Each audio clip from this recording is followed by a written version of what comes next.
Hi everyone, I hope you all are doing good. So in today's video, I'm going to share with you a new grammar topic, and this topic is quite simple but again an important one, okay? So let me share my screen. Today we all are going to talk about a new topic that is called as Imperativ Satz, okay?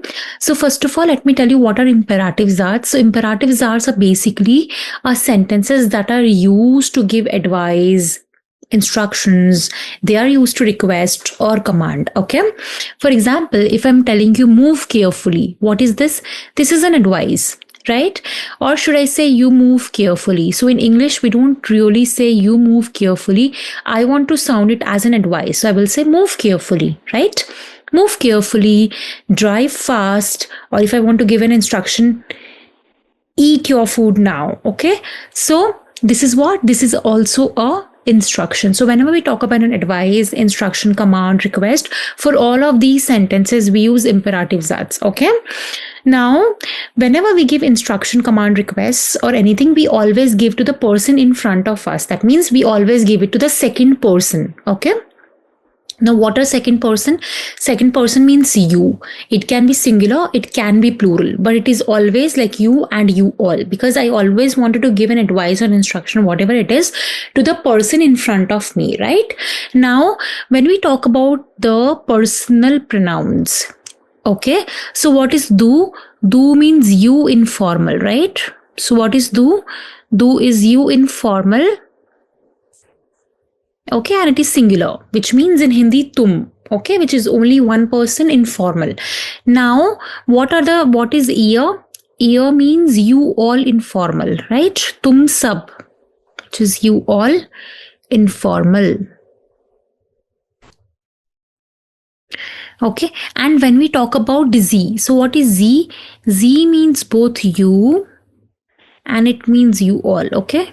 So it means both you and you all, and it is always formal.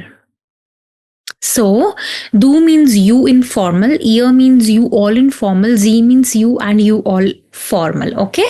Now these are three personal pronouns that we will use when we talk about the second person. So now let's see what are the rules and how to make these sentences. So whenever we talk about do, okay, the rule with do is that in the sentence we remove do, okay, we remove do and we remove st from the verb, okay, because we remove st from verb ending. Okay, why? Because we know that with do we use verb stem plus st, right? So we remove st from the verb and we remove do from the sentence. For example, if I want to write you come fast, okay, so the you come fast will be du kommst schnell. You come fast. Now will I tell you come fast or I will just tell come fast? I don't tell you come fast, I will tell come fast, right? So come fast is basically what? It can be a request, it can be instruction like come fast or come fast. It can be request and instruction, right? So if I want to convert this you come fast to just come fast, in that case what will happen is I have to remove do and I have to remove this st from the verb. So the remaining part is komm schnell. Okay, and with the imperative satz, I normally put here exclamatory mark, okay? Komm schnell. Now come fast, okay? So the rule with do is very simple, that we remove do from the sentence and we remove st from the verb ending. Okay, that is the rule that we have with do. So if you see here the sentences you give, we remove do and we remove st, so it remains just give. Okay, do arbeitest, here we remove st and here we remove do, so it becomes just arbeiter. Likewise, now when we talk about a trennbar verb, so what is trennbar verb? Trennbar verb is a separable verb, and I already made a topic on this. If you haven't watched that video, please go and watch it before coming to this topic. So for example, we have a verb which is uncommon. Now what is uncommon? Uncommon means to arrive, okay, and it is a trennbar verb. Trennbar verb means this prefix will always go in the last of the sentence. That's why you can see that we have conjugated common as kommst and this prefix went on the last. But when we do imperative satz with it, we remove do and we remove st. That's why it's just komm an. Okay. Now when we talk about ear, Okay, when we talk about ear, in that case, what happens is, so with do, we have seen that we remove do and we remove st, right?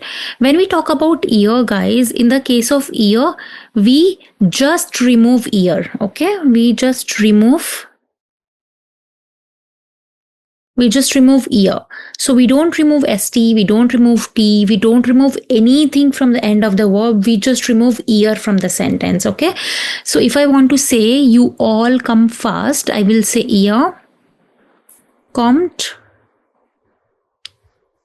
schnell. Okay, you all come fast. So do I really say in English you all come fast, or I just say come fast, like I'm telling to you guys come fast, right?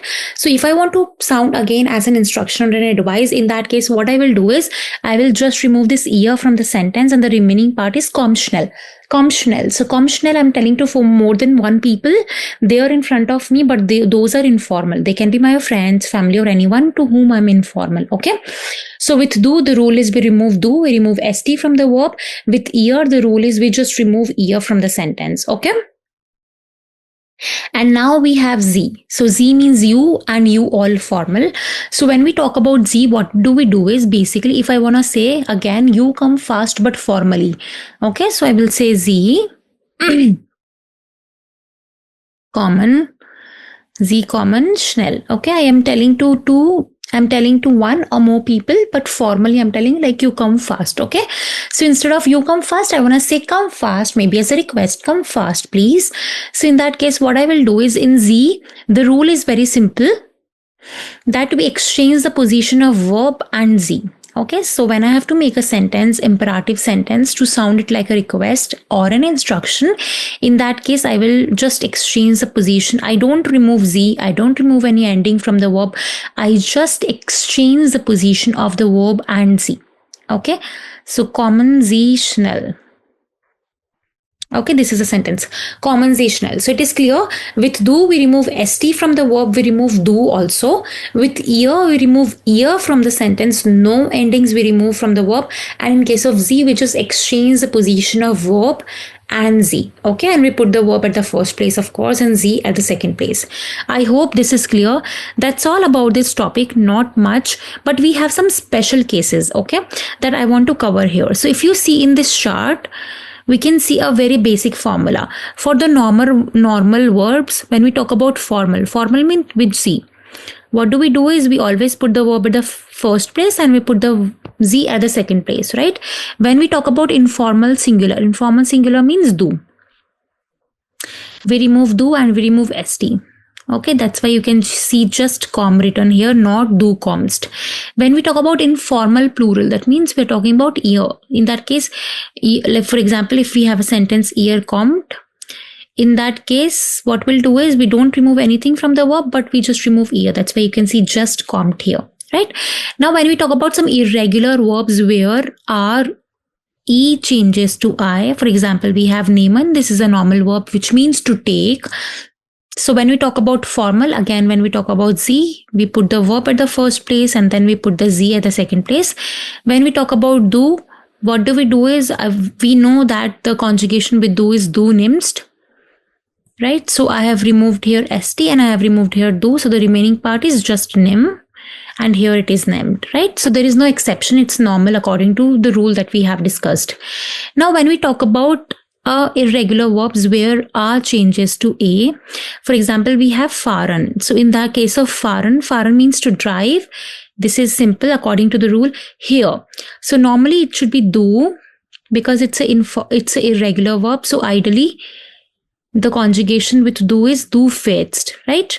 But when we make this sentence in imperative sentence, we remove do from here and we remove st from here and we also remove this umlaut, okay?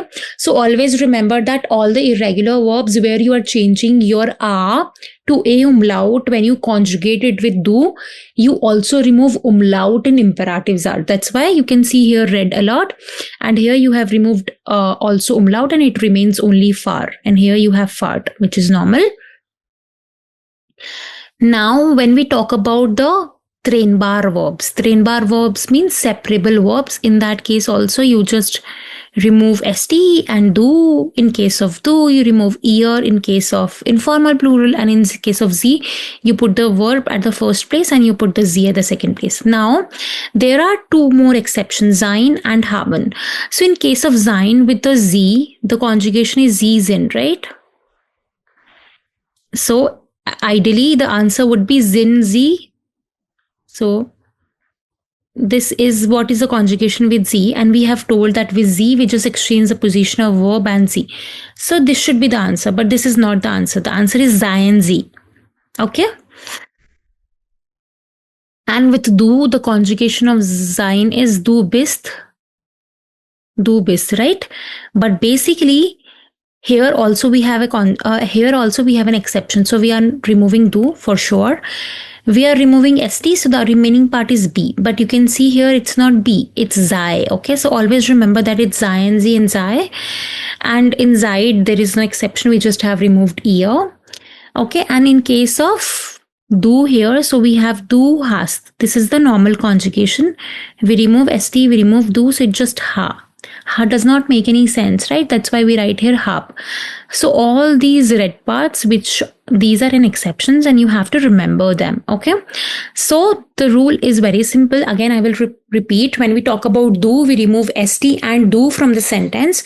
When we talk about ear, we just remove ear from the sentence.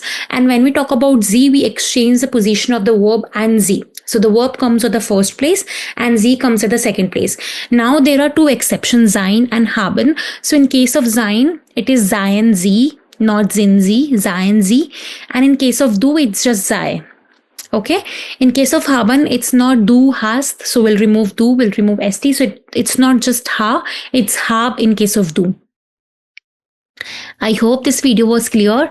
If not, then watch it again, write some sentences and practice it more. Once you practice it more, it will get clear to you for sure. Okay. See you in the next one. Till then, bye.